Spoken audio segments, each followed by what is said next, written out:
Hey everybody, Father Mike. Today is the fourth Sunday of Lent, and today's gospel reading comes from Luke. It's that great story of the prodigal son, which kind of out dramatizes for us the deep sense of God's mercy.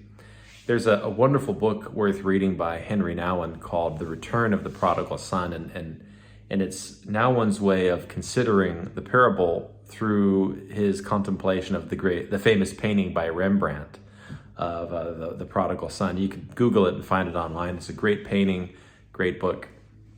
There's a lot worth considering in today's parable. But one of the interesting things that Nouwen points out, and you'll see in the painting, is that Rembrandt's portrayal of God is not kind of the mighty Renaissance, half-naked, muscular God figure. Rembrandt paints the forgiving Father as a weak, feeble, blind old man, and Nouwen will say, whose hands are so weak, he's lost so much that they can only rest in blessing.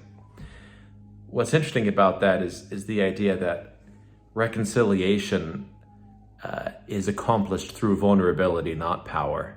We don't reconcile in our relationships from a position of power or by claiming the moral high ground.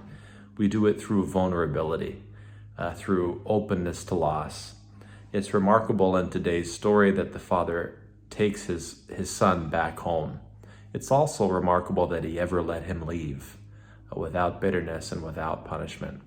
So there's a lot worthy of our consideration. This is a great parable to spend some time with in prayer as we contemplate the mercy of God, our own wanderings and our longings to come home, to be embraced, and also some of the bitterness of the older son in the story, which we would rightly locate in ourselves.